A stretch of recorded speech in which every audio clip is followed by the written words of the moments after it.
So if Bitcoin goes to 100,000, and if it keeps going. Producers, we're going to have to mute that out. But I don't see a world where Bitcoin rips higher and Dixie rips higher at the same point. I don't think Bitcoin's in that end game. So the Dixie's just not going down. It's ripping higher today. So that's really a strong risk off. We still got some room to go here. And there's still more pain ahead for those that almost are getting a little bit stubborn in their positioning. And somebody's got to get blown out. You don't want to sell into a parabolic market, but I think that would just be a time to de-risk and just chill in spot. Welcome to Pit Action, where we analyze the crypto market and answer where is the trade. On today's show, Bitcoin appears to be consolidating. Is it break up or break down from here? Have hedge fund big boys returned to the market? And JJ unpacks his trade for November. I'm joined by JJ, Ben, Lily, and Cody. Gentlemen, welcome. JJ, I want to get right into it. The market is just getting crazy after the big move up past 30K. Tell us, where are we now and where are we headed? Prepare for more volatility. So BTC has cooled off since we spoke last week, kind of expected, right? Made that huge leg up, and now it's just kind of digesting the move. So the question here is, do we get another leg up? Is there more gamma to be squeezed? Could some more ETF headwinds send us higher, some blend of the two? Or was last week the peak of the market, right? The simple answer to that question is I don't know. I have no idea. But here's what I'm seeing and how I'm kind of currently trading it as well. So right now we see BTC consolidating in this $33,000 to $35,000 range, which is well above its previous highs of the year from the summer. The difference this time is we're running above 30,000 and it's fueled by spot volume rather than perpetual futures, right? As net open interest is down about 25% from the summer highs. So that shows more of an organic demand for Bitcoin rather than it just being pure speculation. So now, JJ, I want to ask you a question there. You've been looking at these market cycles a very long time, obviously playing in the markets and trading in the markets a long time. Is this something that could be a fake out? Have we seen this before where we could start to see a fake out? Or is this really, in your opinion, starting to form the beginnings of a new bull market? It could be a fake. Like, that's the thing, is you have to keep your mind open to every possibility, right? And we've seen Bitcoin do some crazy things in the past. I think everybody remembers like the G candle in 2019, I believe that was, around same time of year. I forget what he said exactly, but G mentioned something about crypto, Bitcoin or another, and Bitcoin went up about 40% in a single day, consolidated for a bit, and then just dropped straight back down into the end of the year. So that's not entirely out of the realm of possibilities here, right? Like you look at these macro charts here on the weekly and monthly time frame of Bitcoin, they look extremely bullish, right? Looks like it's about to break out of a long consolidation pattern, but we don't know until we know. Obviously, It looks like the monthly is going to close above at least 32,000 or so, barring some unforeseen events happening tonight. So that's bullish to me, is the fact that we've gotten up here on spot. We saw all of that perpetual speculators washed out over the past few months. It's really kind of absorbed everything it could in that range. And now we're starting to see expansion and acceptance higher. So I do think that's bullish, but obviously there's still many risks ahead given kind of the macro point in time where we're at. Right. Okay. Well, and I don't want to, I did just cut you off, ask that question. Tell me, do you have more that you want to share on the crypto side? Or are you going to talk a little bit more on the macro side? Where do you want to go from here? Well, adding some confluence to the fact that this is actually going to be a longer breakout, right? Like that last week was just kind of the first pump of many to come over the next few months, is that there were big players in the options markets and they made a lot of money last week on that gamma squeeze, but following the huge squeeze, they didn't cash out entirely. What they did is they closed down their trades that went in the money. So if you had a $30,000 call expiring at the end of October, they closed those positions and they bought out of the money calls. So up towards the $36,000 to $40,000 range. So this means if Bitcoin goes higher, they'll make money on that, right? Yeah, and just for the audience that maybe isn't as familiar with options, can you just break down the in the money, out of the money terminology for them? Right. So options they're priced in a variety of ways, but they hold the most value when they're in the money. So if you had a $30,000 strike and you bought it when Bitcoin was at 24,000, you might have been able to get that contract for a few $100. Bitcoin moves to 35,000. Everything spikes across the board, IV, gamma, etc. And now that option's probably worth around 6,000 to 7,000 at the peak of last week, right? So they were able to cash that out at a massive win. And then instead of taking their profits out entirely, what they did is they rolled it forward, right? So I sell the call that expires in a couple weeks, and now I buy one expiring in December and albeit at a higher strike price. So if price moves up again, I can capitalize twice on that move. Does that make sense? Yeah, I think it does. So again, going back to the question I was asking earlier, are we starting to see the beginnings of a bull market? Is this behavior going to start to look like what we may have seen a couple of years back, where the big players started to come into the market, add a lot of liquidity? Is that kind of what you're starting to see the formation of, or is it too early to say? It could be. I mean, institutional players, kind of hedge funds, et cetera, they like to use the options markets, right? Because you can tap into a lot of leverage that otherwise would be hunted on perps and things like that. There's a lot of advantages and clever ways to hedge yourself there. So when they do come, they tend to play options. And right now we see options open interest is at 2021 levels. So that's a sign of some sort of demand there from real money, right? This isn't small speculators the way that you see in perp sometimes when they get overheated. This is more of a sophisticated market. And the fact that open interest levels on perps are down considerably from the highs and open interest on options is rising, I kind of take that as a bullish signal, right? Especially given where price is at and this potential breakout that we've seen here. Okay. What about more of a macro side? Because obviously, I think we're talking about is very specific to the crypto world, but we're obviously a small fish in the broader finance economic pond or ocean, if you will. We always talk Dixie. Tell us, what is that looking like, and what's the potential impact it could have on Bitcoin and the rest of the market? Well, that's the thing, right? Risk and reward. So the Dixie's just not going down. It's ripping higher today. I think it's getting close to 107 again. So that's really a strong risk off zone. Obviously, we have the FOMC, some macro data points tomorrow that'll cause a lot of movement in Dixie one way or another. And that's something to be aware of, right? Like it could happen, but I don't see a world where Bitcoin rips higher and Dixie rips higher at the same point. Perhaps eventually, but I've said this before, like I don't think Bitcoin's in that end game yet where you see financial markets breaking due to a higher Dixie and Bitcoin just runs. It could happen, but is that something you would want to bet substantially on? Probably not, right? Well, let me ask just about a very basic scenario. So we have the FOMC, they come out and they say they're pausing rates. How do you expect the market to react? And how would that be reflected in the Dixie? Do you have something in mind? I believe that's already priced in to the Dixie as a pause, right? So kind of what you'd be like, anytime there's FOMC, there's just volatility just because the market moves on every single word Powell says one way or another. There's going to be volatility this week, right? Almost unavoidably, even if it's just in volatility within range, price is going to be chopping about wildly. I don't really have a read on what they'll do one way or another. I just know Dixie looks good today and it's kind of hinting at some risk off. Could that be a fake out? It could be, right? So it's definitely something to be mindful of. Okay. Well, I definitely want to get into your trade and walk you through, because I think you have something really interesting here to share with the audience. Before we do, I wanted to see, Ben, if you had any take on what JJ was just sharing, especially more at the macro level. If we think about the Dixie, what's coming out with FOMC, he just mentioned that this is likely priced in. Do you have a similar read on the market, or is there something else that you think we should be considering? Well, I just pulled up the probability chart for the November 1st meeting. So this might go out after then. Right now, currently, the federal funds rate is 525 to 550 basis points.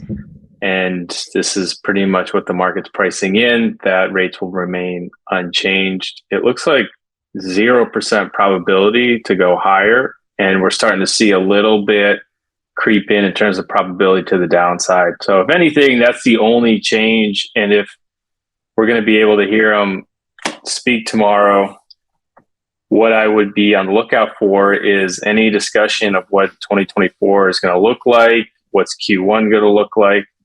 Is he going to allude to one more hike? Because I do think we're going to see one. Not sure when that's going to hit, but he's going to have to address a little bit on inflation. So I think some of that dialogue is going to percolate through. Okay. And okay, so at this point, the market's really saying, listen, we're not expecting any changes in rates. We're expecting it to stay flat. If anything, maybe there's an outside chance that it goes down. and a rate hike later on in the coming months is something that we should be anticipating. And I think, if anything, for the last year and a half, all eyes have been on Jerome Powell, and everything in terms of the market have essentially rotated around what is going on in the Federal Reserve. And this is sort of a new era regime, if you will, where we might not need to track every word that comes out of his mouth for 2024. So this is great, right? Now we have like an entire asset universe that might be uncorrelated for a bit moving forward, which includes Bitcoin here in the crypto market at large. Yeah, that'd be exciting. I think we'd all be excited to be able to spend more time talking crypto and less time talking about Papa Powell and the rest of the Fed. What about crypto markets? Is there anything else that you'd want to add in terms of perspective to what was already shared by JJ, either around options or perhaps the other assets in the field? Well, JJ's really piqued my interest on the options market of late. I know we covered a little bit through writing an espresso. This has to do with a writer of call options to try to farm yield in the options market. I know that probably sounds overly technical, but these individuals seem to be offsides and they're getting exposed right now. And we're having, similar to what's happening with the Federal Reserve, we're having it happen in crypto. It's a bit of a regime change taking place. And these things don't happen, kind of in one foul swoop. It happens slow and then it happens more aggressively over time. And I think we're in the early innings, if you will, at the moment. And we still have, and what JJ is mentioning earlier is that we still got some room to go here. And there's still more pain ahead for those that almost are getting a little bit stubborn in their positioning. They're almost doubling down. And somebody's got to get blown out hard. And I have a feeling JJ is going to touch on that some more, that kind of other market players realize that there's a few entities that might be getting off sides here in the coming months. Yeah. Which really makes for an interesting setup. So why don't we take that as an opportunity to come back to you, JJ, talk a little bit about this trade that you're looking at for November. Yeah. So I would preface it by saying if you've been long spot, you caught this small move up, probably just take some profits, maybe not all, let some run. Just don't sweat it, right? You can just take it easy. But if you're an active trader and you're wondering, okay, the options market's positioning for another leg higher, how can I profit if this happens, right? But you don't want to get washed out. If you're using perps, obviously you get liquidation runs and all sorts of things. And with the kind of volatility that'll be happening this week, that's a likely outcome, right? If you try to use max leverage there. But the beauty of options is they allow you to you can access a lot of leverage and you're not subject to the same liquidation levels, right? Like if you buy an option, your worst case scenario is it expires worthless and you lose that premium. So can I just jump in right there for a second, JJ, if you don't mind? Because you really are touching on something that I don't think many realize when it comes to just markets in general. We have futures and we got perpetuals, and these are great financial instruments. But the volatility of the market makes these really hard to be able to hold positions over many months and kind of gain the exposure with leverage in the direction that you essentially want. Because of that volatility, you can get washed out and you could have 90% of your thesis could be correct. It's just that little bit that where you might have, not had the right amount of margin in your account that blows you out in the middle of a bull run. And that a lot of people don't like that. In the options market, you can gain some of that leverage, but then you can manage that position, very subtly in all these different complex sort of ways and talking points where it gets a lot more attractive because you can see essentially your trade start to get a nice visual here, to get a little bit lumpy on one side. And then you just kind of want to soften that lumpiness out of your trade to make it more whole, to make it more round, so you're not overexposed on one side or the other. And that's what institutions are just really bigger trade desks in general really like about the options market. And I have a feeling that moving forward, this market is going to get a lot more robust. it's going to have a lot more flow and a lot more open interest and likely dictate a lot of the price direction. So to get it back over to you, JJ, sorry to interject, but it's just that's good content. Well, I just want to say we now have a new trademark term, Ben Lumpy Trade Lily. I think is going to be coming back, and we're going to have to be talking about the lumps. But JJ, you have to bring us back to this trade. Talk a little bit about what you're doing as this if this market starts to get lumpy, and how your trade may handle some of that. Yeah, definitely agree with what Ben said there. So there's just so many ways in options that you can express bias and also hedge your tail risk, right? So if you think Bitcoin's going to go to 40,000, but you don't know if it's going to go to 28,000 first, how do you play that with perps, right? You end up getting liquidated. That's the only thing. Like you can't really put a position on today and express that and kind of have a balanced view, right? Yeah, and I'll just add to that. I think that's why anybody's listening who's been in this market for any length of time over a year, that's why a lot of people will say, well, don't use margin, right? Just buy spot and sit.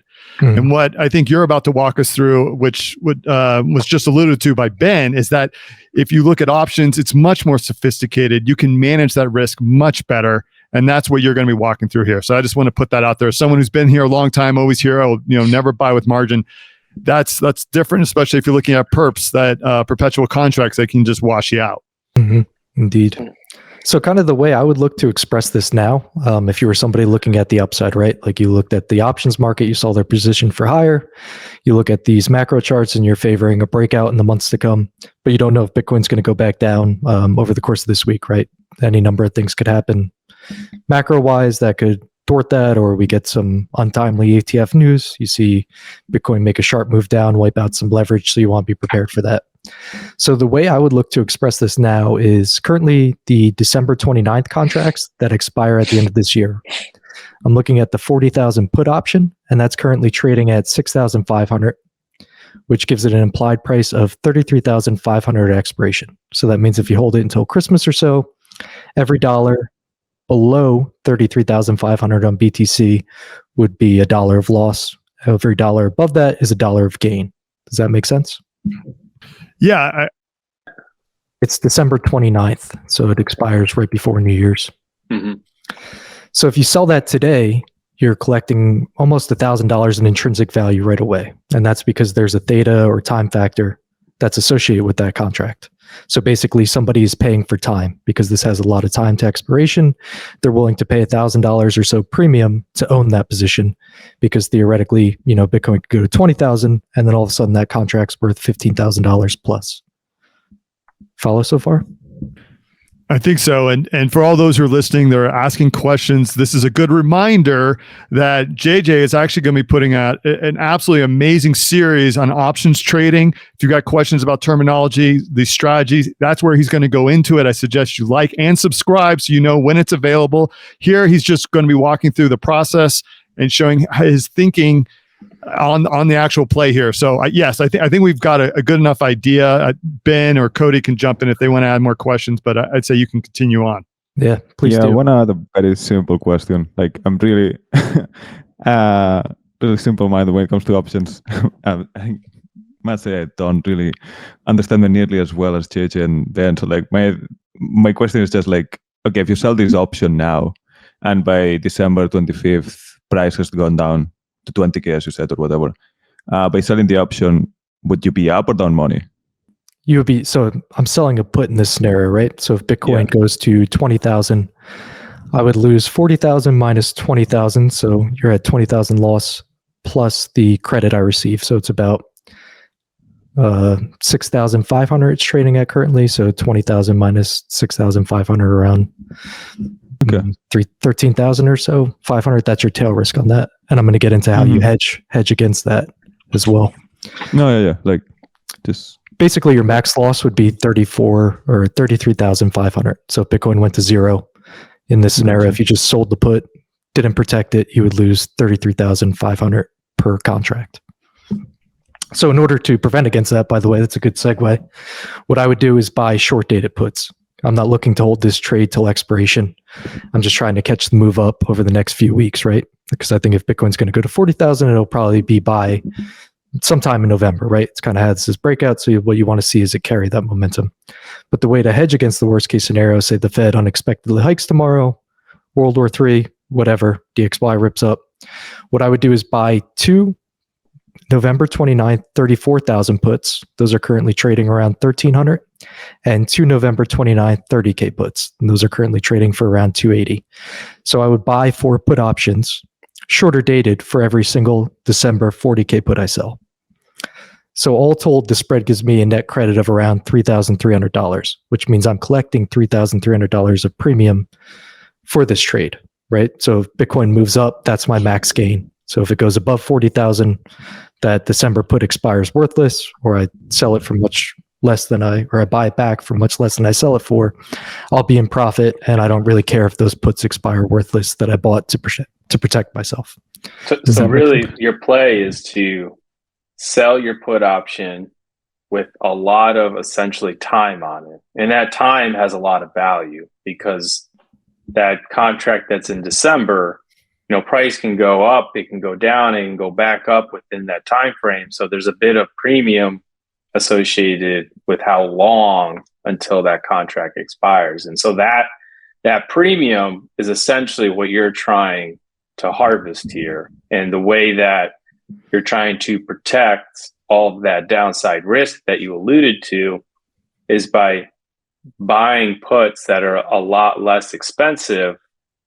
And then in order to protect to further downside, because you probably don't expect maybe a smaller move per se, but kind of a larger move that would take place. And that's where the protection kicks in. Exactly. Yeah. Like I don't think Bitcoin's going to stagnate in this 30,000 plus range. It might. And that's the scenario where I lose money, right? So realistically, I'm like watching this every day. And if I get the feeling that we're just going to be stagnating, I'll cut it at a small loss somewhere around this range likely, right? But that's kind of the variety. Bitcoin were to nuke, like to say sub 20K. I'm up big time in this, probably. So the losses on the 40,000 put start kicking in around 33,500, but then you get the gamma effects and delta effects of the put options I bought at 34,000 and 30,000. And obviously if it goes to say 18K, the 30K puts would be worth over 12,000 each. And the 34,000 puts would be 16,000 each. So that's off the top of my head, somewhere around 50,000 in profit for the potentially $22,000 loss on the sold put. So you're still up around 28,000 in total in that event.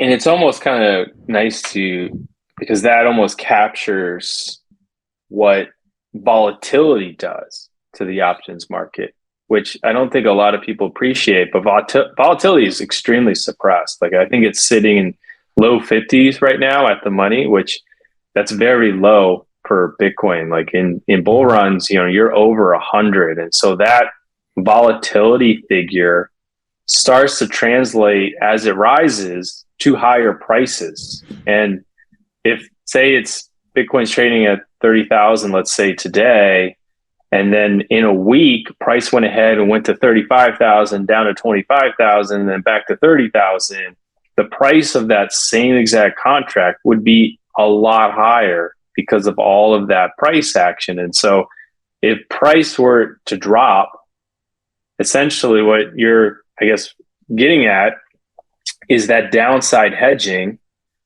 would really expand. That volatility would kind of spike, right? Because price would move in such a massive range and the cost of that contract would rise considerably, which would kind of really boost your hedging of the trade and perhaps put you in profit. Exactly. It's like selling flood insurance during a hurricane. You buy it before the hurricane comes and then you could sell it when everybody needs it. So that's kind of the model there. And then, so also we touched on like the potential for Bitcoin to go much higher, right? Like say this gamma squeeze gets out of control. Who knows? Like we don't know how bullish the ETF could be, or if this flight to safety trade continues, picks up mainstream attention, et cetera, things could get nutty. So I don't want my upside to be capped at just that $3,000 or so premium I'm collecting. So what I would do to maximize that is buy 40K calls as well. So these expire at the end of November as well. 40K calls, they're currently trading for 500 each. So I would buy 2 or 3 of those as well. This keeps my upside unlimited. So if Bitcoin goes to 100,000 by the end of November, it's not going to happen, but just for theory here, right? For all the well-wishers out there. Yeah, exactly.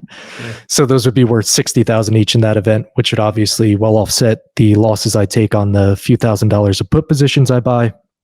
On net, I'm up. So basically, if Bitcoin expands from this range one way or the other in the course of November, I'll make considerable profits on this trade. So, and I don't have to so worry about you're liquidations. selling your put and collecting the premium.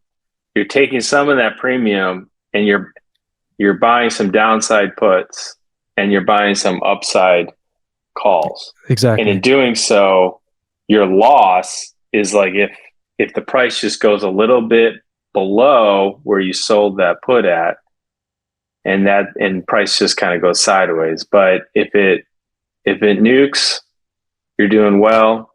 And then if the gamma squeeze effects, which I don't know if you touched on today, I know you've touched on it before, and we're starting to see that unfold. But if that really kicks into high gear, then your calls collect that to the upside. Yep. So just hedge for both sides of the tail event here. But also with your current setup, you're only hedged until the 29th, right? So you're not planning on holding the put that you sell until expiration. No, I would. If that gets in the money, then so I'm selling a 40,000 put option. I also have $40,000 calls, right? So if the put gets in the money, I'll close that out, and that eliminates that tail risk there. And then I'd probably take some of those profits and buy puts closer to the money, and you just let the calls run and kind of figure out a good time when the market looks like it's overextended and ready to cool down again to close those out. If that comes to pass. If you see the gamma effects starting to unfold in the next couple weeks and play out, how would you kind of shift the trade? Because to bring up the lumpy analogy, this trade, as it starts to progress, would show some lumps. Man, that's a terrible visual, but that's the one that popped up earlier. Hey, you're the one who gave it to us. Okay, you're the one who gave it to us. Oh, maybe like a seesaw, trade. Perhaps. Yeah, that might be a better visual for folks out there. Producers, we're gonna have to mute that out. Yeah.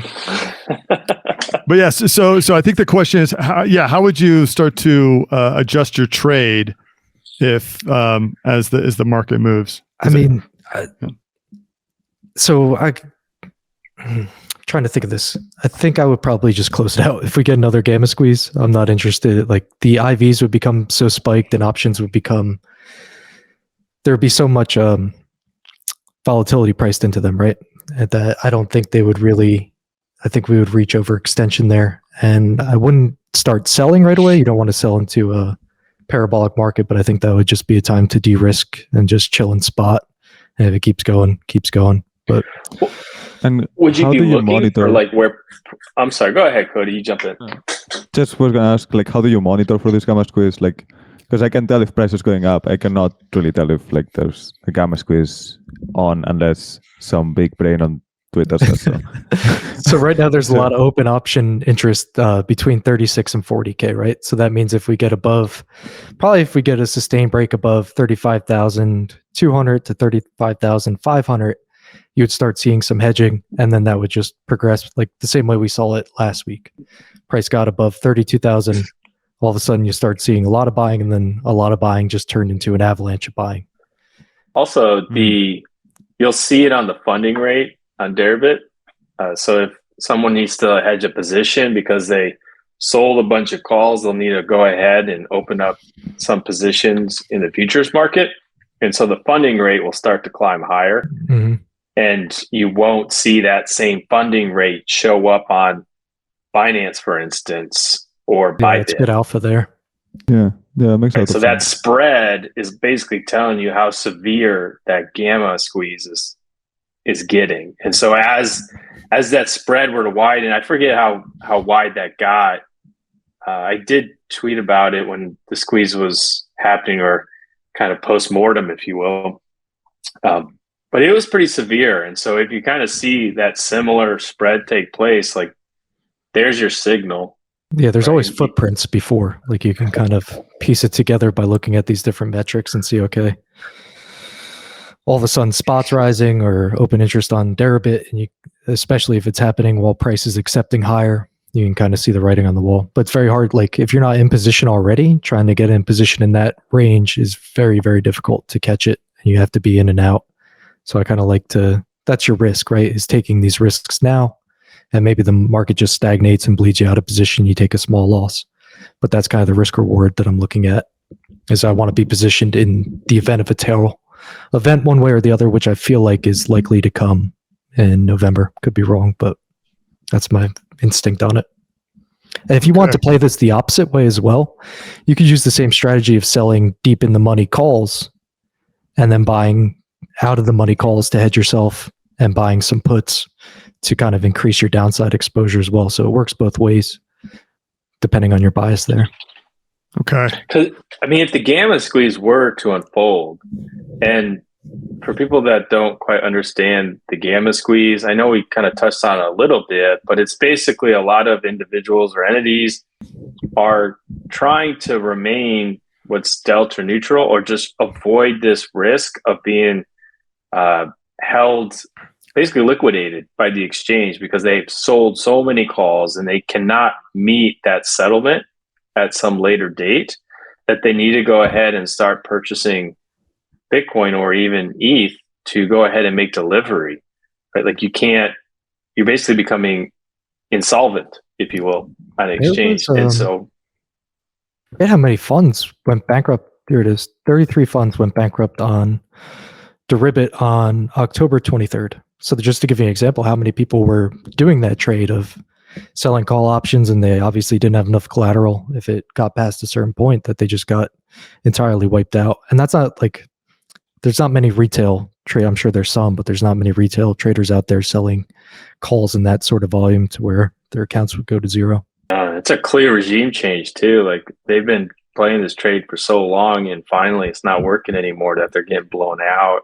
And I guess you were saying earlier that the margin requirements are changing for Deribit in light of what unfolded. But everybody when it comes to sides, like the options market in crypto's been like probably 10 funds just trading back and forth with each other in size.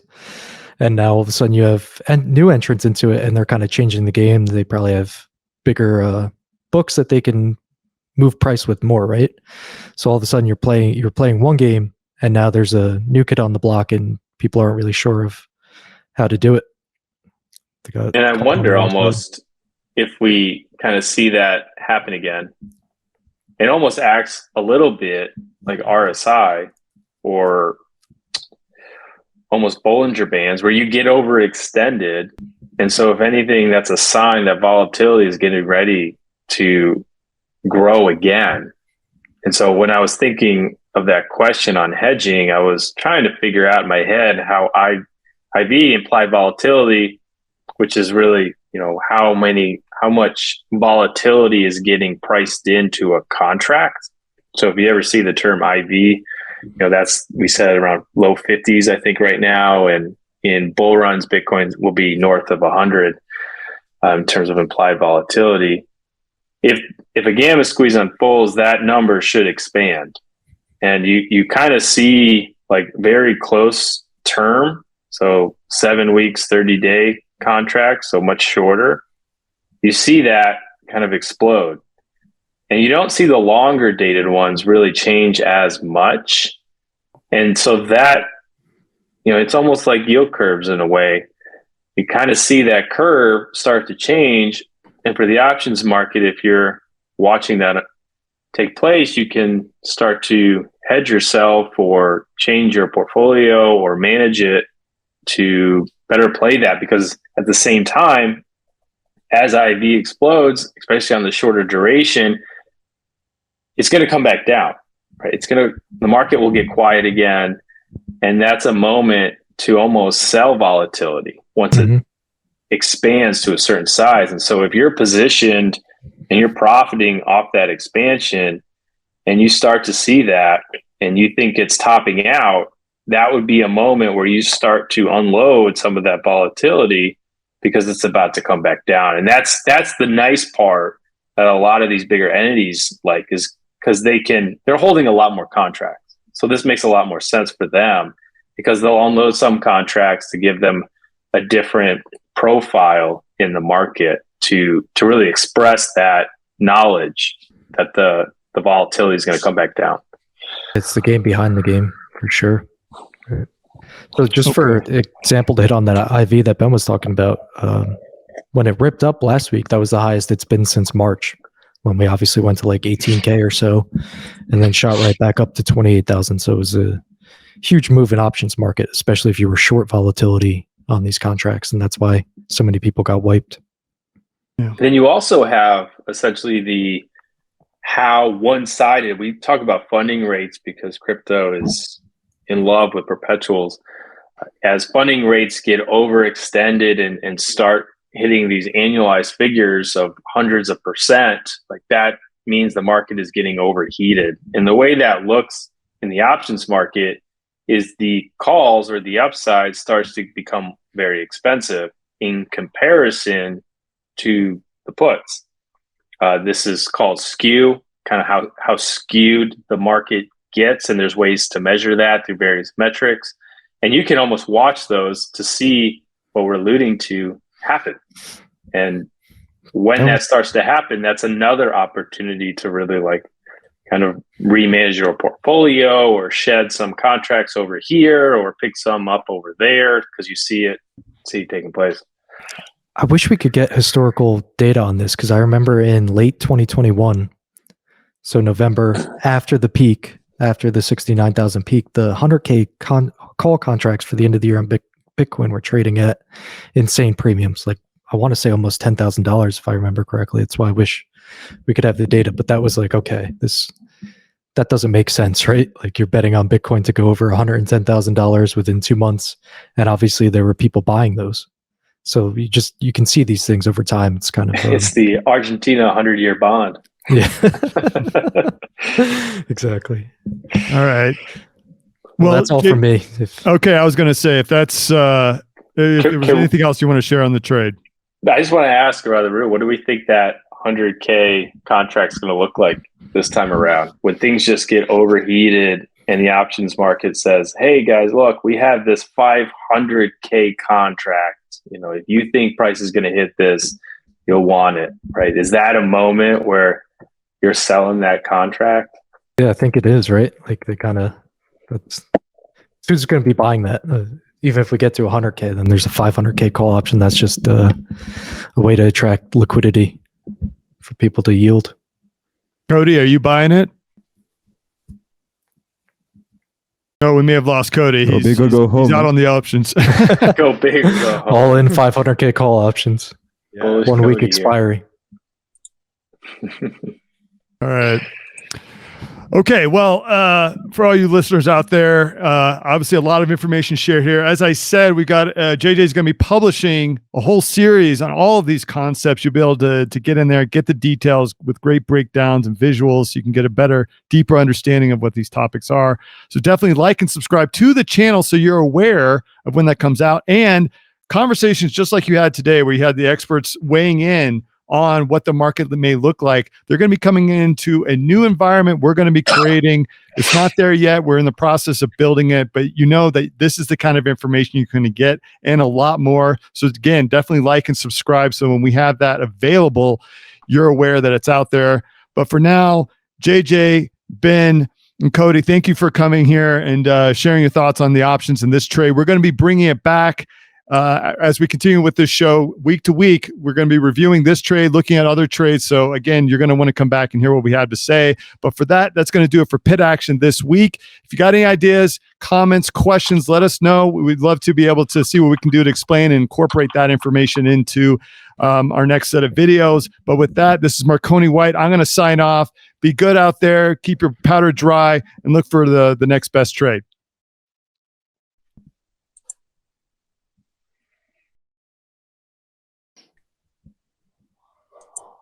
I like that. I think it was good that we did a discussion there.